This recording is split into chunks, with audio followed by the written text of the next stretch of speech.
Hello students, तो कैसे हैं आप सभी। आज की वीडियो हम डिस्कस करने वाले हैं प्रिंसिपल ऑफ माइक्रोनॉमिक्स की यूनिट वाइज मार्किंग स्कीम। उसी के साथ आपको इंपॉर्टेंट क्वेश्चंस भी बताए जाएंगे। उसके लिए आपको वीडियो के एंड तक जरूर देखना है। चलिए फिर वीडियो को आगे बढ़ाते हैं। अभी तक आप चैनल से नहीं जुड़े हैं तो प्लीज़ सब्सक्राइब करते हो और वीडियो को लाइक करते जरूर जाएगा। डिस्क्रिप्शन में आपको टेलीग्राम और व्हाट्सअप दोनों के लिंक मिल जाएंगे, उसे भी जाके ज्वाइन कर लीजिएगा। चलिए आगे बढ़ते हैं। सबसे पहले समझ लेते हैं हमारा सिलेबस क्या है, उसके बाद समझते हैं मार्किंग स्कीम, उसके बाद समझते हैं हमारे इंपॉर्टेंट क्वेश्चंस।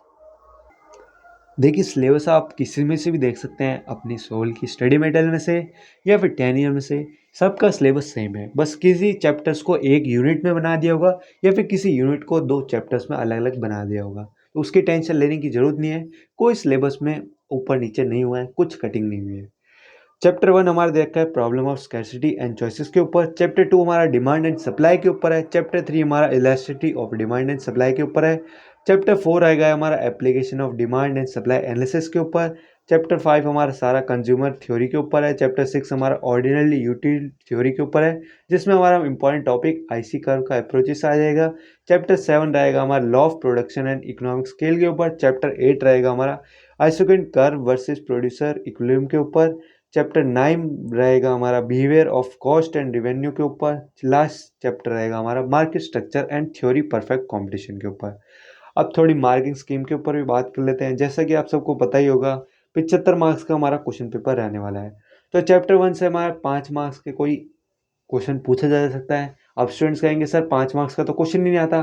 पर आपको ये नहीं पता होगा, क्वेश्चन 1 जो दिया होता है उसमें आपको पार्ट्स दिए हुए होते हैं, 2 पार्ट, किसी में 3 पार्ट। तो उसमें से ऐसे पूछ सकता है, आपको वो समझना है। चैप्टर 2 हमारा 15 मार्क्स का रहेगा। चैप्टर 3 10 मार्क्स का। चैप्टर 4 हमारा 15 मार्क्स का और चैप्टर 6 हमारा 10 मार्क्स का। प्लस शुरू के 6 चैप्टर आपके मोस्ट इंपॉर्टेंट हैं, जिनमें से क्वेश्चंस बनते ही बनते हैं। चैप्टर 7 भी 5 मार्क्स का, 8 भी 5 मार्क्स का, 9 भी 5 मार्क्स का और 10 भी 5 मार्क्स का। ये चीज़ आपको समझ में आएगी मार्किंग स्कीम। आप चलते हैं हमारे थोड़े इंपॉर्टेंट क्वेश्चंस की तरफ।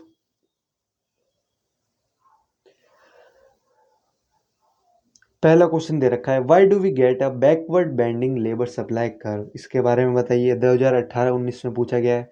Question number second, explain the law of variable proportion and its application. 15 marks का क्वेश्चन, पूरा फुल फ्लेज क्वेश्चन है।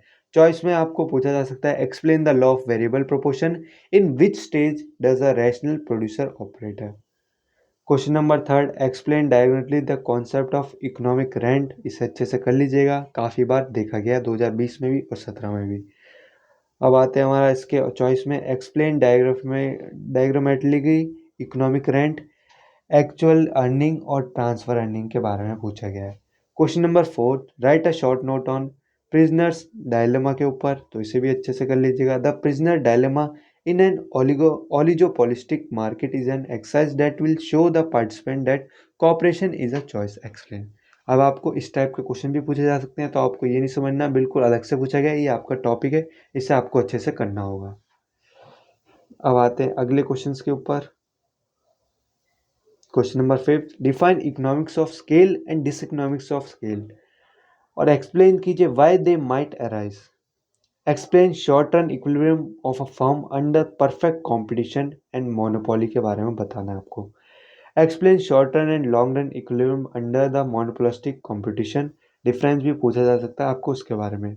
What do mean by price consumption curve. PCC curve के बारे में आपको पूछा गया है। Derive demand curve from PCC when demand for a good is elastic, unitary elastic और इनलास्टिक। तीनों की आपको अलग अलग डायग्राम बनाने होंगे। तो आपको डायग्राम जितना हो सके बना के आना है, जिस क्वेश्चन में हो ज़रूरत। जैसे पीपीसी कर्व हो गया, हमारा डिमांड कर्व हो गया, इन सब में डायग्राम बना के समझाने की कोशिश कीजिएगा, जिससे आपके मार्क्स इंक्रीज हो सकें। What is price consumption curve. PCC curve. Derive a demand curve from its for normal goods and a गिफर goods. Explain the relationship between AC and MC with the help of diagram. Important question. Explain consumer equilibrium with the help of IC curve और budget line. Important question, काफ़ी बार देखा गया है। What is budget line? Budget line को भी अच्छे से कर लीजिएगा। इसके slopes. Explain consumer equilibrium with the help of IC curve. IC curve को भी अच्छे से कर लीजिएगा। एक ना एक क्वेश्चन आपको इनडायरेक्ट या डायरेक्ट वे में आपसे पूछा जा सकता है। How does Slastai's approach differ from Heiksian approach? Explain diagonally. अब आपको इस टाइप के उल्टे सीधे नाम के भी पूछ सकते हैं, ये भी टॉपिक्स है, इन्हें भी अच्छे से करके जाइएगा। Draw the marginal cost curve and average cost curve for a typical firm and explain why this curves cross where they do. Question number 15. The price paid to each factor adjusts to balance the demand and supply for that factor. Explain with the help of diagrams.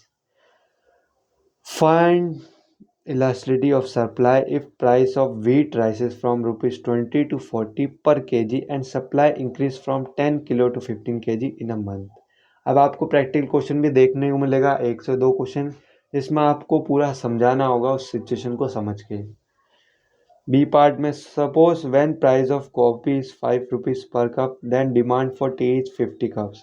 जब 5 रुपये की कीमत थी cups की तो उसकी demand थी 50 cups की। If price of coffee rises to 7, अगर 5 रुपये से उसकी कीमत 7 रुपये हो जाती है तो demand for tea goes up to 100 cups. तो demand for tea goes up to 100 cups, what will be the cross elasticity of demand for tea. तो इसमें आपको बताना है पूरा रीज़न के साथ। तो ये आपको मैंने सभी क्वेश्चंस बता दिए हैं, आप चाहे तो इनके स्क्रीनशॉट भी ले सकते हैं और इनकी जितने से हो सके ज़्यादा से ज़्यादा प्रैक्टिस कीजिएगा। बाकी इसके ऊपर प्रीवियस ईयर इंपॉर्टेंट क्वेश्चन भी बता रखा है, अगर आपने अभी तक वो वीडियो नहीं देखी है तो वो वीडियो देखिएगा, प्रीवियस ईयर में कैसे क्वेश्चन पूछे गए थे। चलिए वीडियो को ही ख़त्म करते हैं।